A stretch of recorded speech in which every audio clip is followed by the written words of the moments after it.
Nesse vídeo a gente começa a última parte do nosso curso, onde a gente vai falar sobre convergência de variáveis aleatórias. E a gente vai começar essa parte falando de um tema que usualmente é dado no começo do curso de Prob 2, mas que eu optei por trazer para o final, para ficar um pouco mais coeso com as suas principais aplicações, justamente no cenário de convergência de variáveis aleatórias. E esse tópico são os lemas de Borel-Cantelli. Primeiramente, vamos tentar entender as perguntas que motivam que a gente estude, né, tal resultado. Para isso, vamos lembrar um pouquinho do que a gente viu lá no começo do curso. Então, se você tem uma sequência AN de eventos que é crescente e você chama o seu limite de A, lembrando o que significam essas coisas, sequência crescente significa que a N está contida em AN mais 1.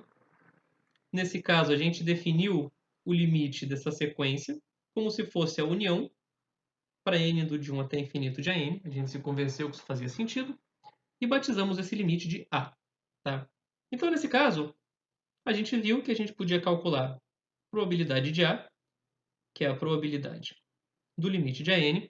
Isso era exatamente o limite da sequência numérica P de AN. Analogamente, se a gente tem AN uma sequência numérica decrescendo para A, ou seja, AN contém AN mais 1. Nesse caso, a gente definiu o limite de AN como sendo a interseção para N indo de 1 até infinito de AN e batizou isso de A também. Então, nesse cenário, a gente também consegue calcular facilmente quem que é a probabilidade do limite, né? P de A, igual a probabilidade do limite de AN.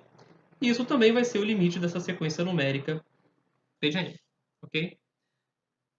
Aí a gente viu também que quando a gente tem AN, uma sequência mais geral, a gente não sabe definir tão facilmente assim quem que é o limite dessa sequência. Então a gente definiu duas quantidades que eram o limite superior de AN e o limite inferior de AN, que foram definidas respectivamente como interseção, n indo de 1 até infinito, união, k indo de n até infinito de ak, e união, n indo de 1 até infinito, interseção, k indo de n até infinito de ak. E a gente interpretou essas duas quantidades como se fossem, respectivamente também, a ocorrência de infinitos dos eventos AN e a ocorrência de todos os eventos AN para n suficientemente grande, da onde dessas interpretações a gente se convence que vale o seguinte: limite inferior de AN está contido no limite superior de AN. Tá? Nem sempre vale a continência contrária, como a gente já viu, mas o limite inferior está sempre contido no limite superior. Okay? Bom, quando a gente tinha sequência crescente ou decrescente, a gente podia, de alguma forma relativamente fácil, calcular, né, probabilidades relativas aos limites. E agora a gente quer fazer uma coisa parecida. Se eu tenho uma sequência mais geral de eventos, como é que eu encontro probabilidades relativas às novas definições de Lin-Sup e Lim-Inf? O que a gente pode falar sobre a probabilidade de algum desses eventos acontecer? E é justamente isso que trata os dois lemas de Borel-Cantelli. Lembrando que lema é só uma nomenclatura para denotar um resultado auxiliar que te ajuda na prova de um resultado mais geral, mas isso não menospreza a importância do resultado, é só uma questão organizacional dentro da literatura. Então, a gente tem o seguinte enunciado: você tem um espaço de probabilidade e uma sequência de eventos nesse espaço de probabilidade, e você consegue provar o seguinte resultado. A n ocorre infinitas vezes com probabilidade zero se o somatório das probabilidades é finito. E a n ocorre infinitas vezes com probabilidade 1 se o somatório das probabilidades é infinito e, além disso, os eventos da n têm que ser independentes. Tá? A gente vai provar esses resultados aqui no restante desse vídeo e a partir do próximo vamos ver exemplos e nos convencer intuitivamente do porquê que esse resultado é verdade. Então, o primeiro resultado a gente quer provar que a probabilidade do Lin-Sup de AN é zero. Bom, a gente escreve então probabilidade do limite superior de AN. Por um lado, eu sei que essa quantidade aqui é zero, pelos axiomas de Kolmogorov. A única coisa que eu posso recorrer no momento é a definição, ou seja, isso é probabilidade, interseção n indo de 1 até infinito, união k indo de n até infinito, de ak. Agora repara só o que eu vou fazer. Concorda comigo que interseção de coisas está contida em um dos membros da interseção. Tá? Ou seja, essa interseção dessa união está contida em um desses termos aqui. Tá? Ou seja, eu peguei um n arbitrário, tá? Comecei a fazer minha união em n até infinito. Então, como eu estou fazendo essa interseção para todos os n's, certamente essa interseção está contida em um desses termos. Por que eu estou fazendo isso? Primeiro de tudo, para poder colocar a probabilidade menor ou igual aqui, que probabilidade união k indo de n até infinito de AK. E a gente lembra que a gente sabe lidar com probabilidades de uniões, tá? Porque a gente sabe que isso é, no máximo, o somatório para k indo de n até infinito da probabilidade de AK. Tá? A gente usa a desigualdade de Bonferroni, porque no fundo a gente gostaria de chegar justamente nisso, né? Alguma coisa que envolvesse somatório das probabilidades de AK, tá? Que é o que a gente sabe da nossa hipótese do resultado. Então, por isso que a gente tinha que se livrar dessa interseção que a gente não sabia muito bem o que fazer com ela. Porém, a gente sabe relacionar a probabilidade de uma união com soma de probabilidade. Ok?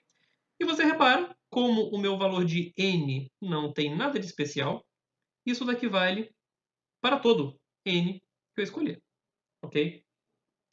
Aí repara o seguinte: por hipótese, a gente tem que o somatório para n indo de 1 até infinito de p de an é finito. Tá? Essa série converge. Então, vamos ver se vocês concordam comigo. Imagina que você então começa a somar essa série um determinado valor n e vai até infinito, né? Ou seja, você faz o somatório para k indo de n até infinito de p de ak. Você está somando os últimos termos dessa série, né? Você está somando a cauda dessa série, fazendo uma analogia com os termos que a gente já conhece de probabilidade.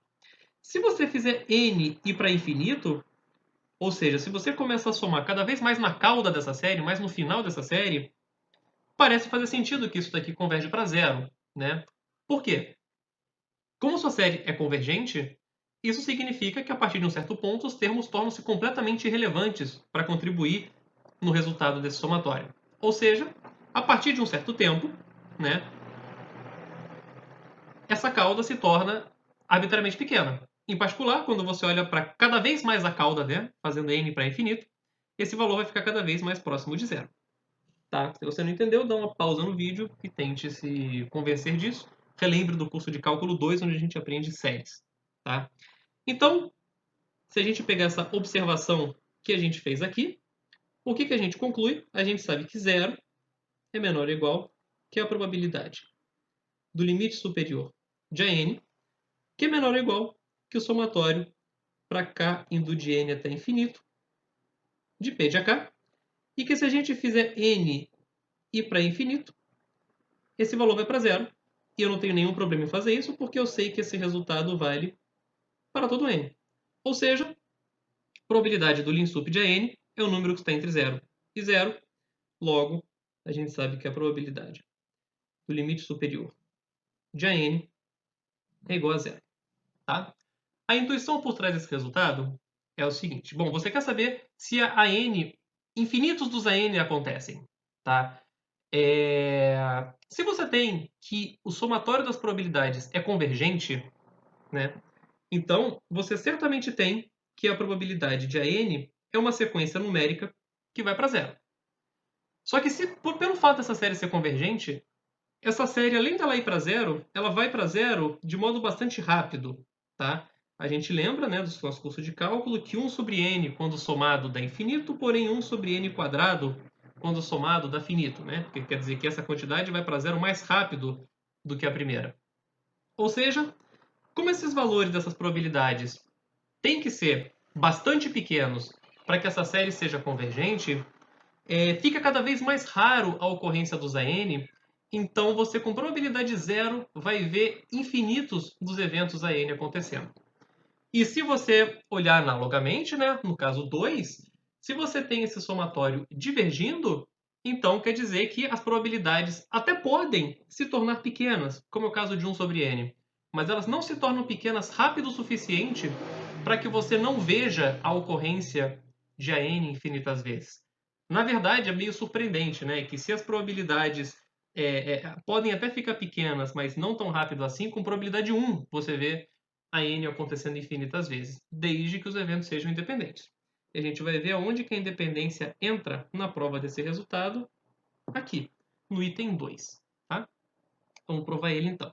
A prova é um pouquinho mais enrolada do que a do item 1, mas não é muito mais não. A gente vai conseguir acompanhar bem. A gente quer provar então que a probabilidade do linsup de AN é igual a 1. Vamos provar uma coisa equivalente, né? Provar que a probabilidade do linsup de AN complementar é igual a zero, tá? Vai ser mais fácil a gente fazer isso. E vamos entender então quem que é o linsup de AN complementar. Pela definição, isso é o complementar da interseção n indo de 1 até infinito, k indo de n até infinito de AK. Se a gente aplicar as leis de De Morgan, essa primeira interseção vira uma união para n indo de 1 até infinito.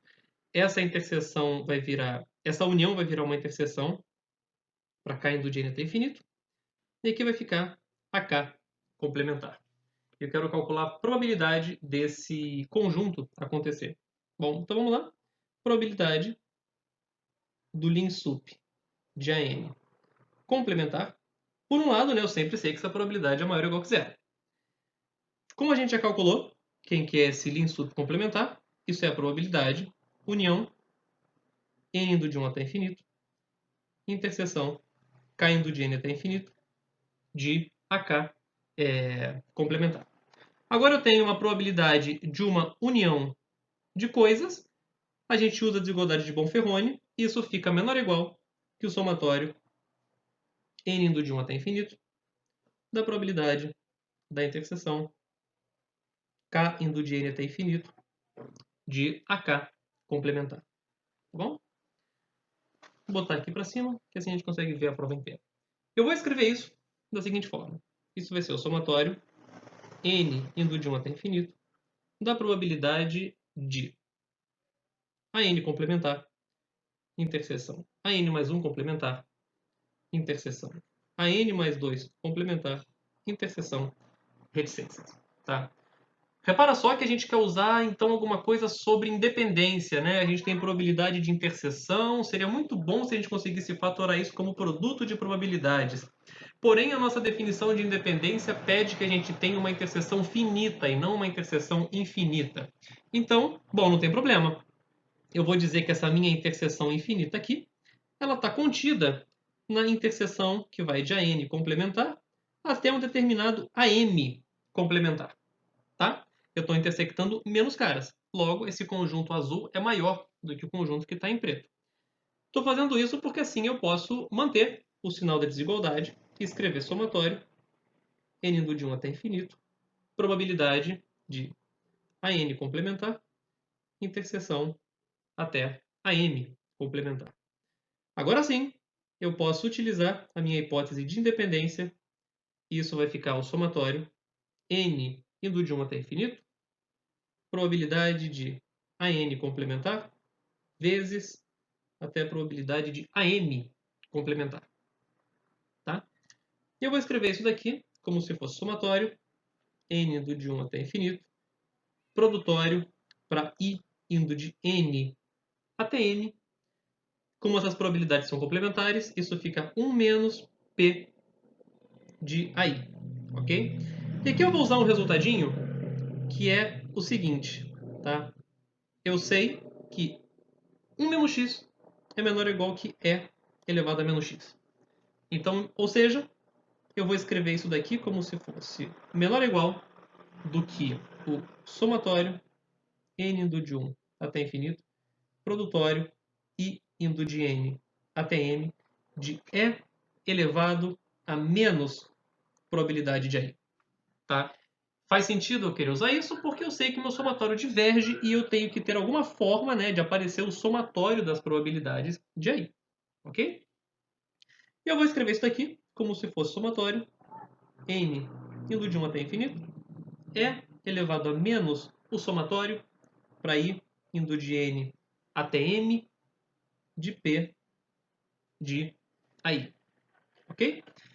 Bom, Agora repara, né, esse argumento aqui que eu fiz, novamente, ele vale para todo M. O que acontece? Como eu sei que a minha série é divergente, se eu pegar esse somatório e fizer M ir para mais infinito, eu tenho que essa minha série, né, a cauda da minha série vai somar infinito. Né? Os termos que fazem a minha série dar mais infinito são sempre a cauda, né? Nunca é a parte do começo, que é uma quantidade infinita de termos sendo somados. Quando você faz M para infinito, essa série vai dar infinito. Você vai ter E elevado a menos infinito, que vai dar zero. Você vai estar somando um monte de zero. Então, portanto, isso daqui converge para zero, né? Quando M vai para infinito. Ou seja, você provou que o Lean Sup complementar tem probabilidade zero de ocorrência e, portanto, o Lean Sup de AN tem probabilidade 1 de ocorrência nesse cenário. Tá? Isso acaba a prova do segundo lema de Borel-Cantelli. Agora que a gente já entendeu essa demonstração, tá? Eu sugiro que vocês tentem refazer e entender bem essa prova. Tá? E agora a gente vai ver alguns exemplos para ilustrar esse resultado no próximo vídeo.